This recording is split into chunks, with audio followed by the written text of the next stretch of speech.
Hello and welcome to today's edition of the Pastor's Study. We're picking up in Proverbs chapter 26, and Solomon is telling us there are some things that just don't fit, some things that don't belong.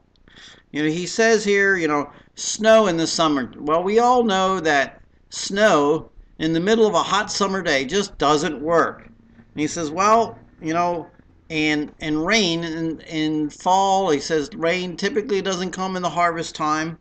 Typically when they're bringing in the grain crops, he says that doesn't fit. And he said just like that, he said a sparrow, it flies for a reason. It has a purpose in its flying. He says, but a curse that doesn't have a purpose is useless. He says, these things don't work together. And he said, just as snow in the summer and just as rain in the fall, so honor doesn't belong to a fool. And he goes on and tells us, you need a whip for a horse and you need a bridle for a donkey. And he says, in the same manner, you need a rod for the back of a fool. There are certain things that work, certain things that have to fall into place. And Solomon says this is another one of those.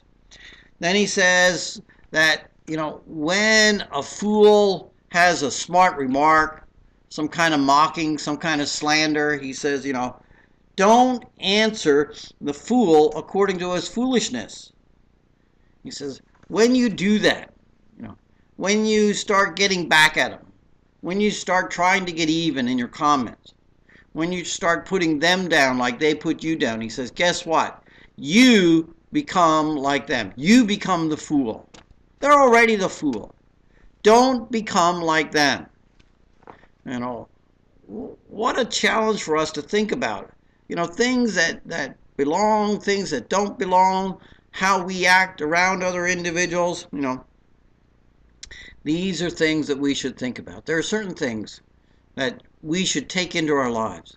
We need to think about them, Ask yourself, when somebody puts me down, tries to mock me, tries to goad me, how do I respond?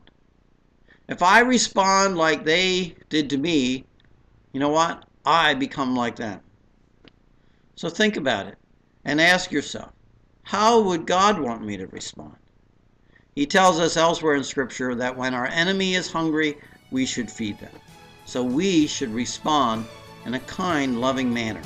We'll drive them crazy. Till next time in the Pastor's Study, goodbye and may God bless.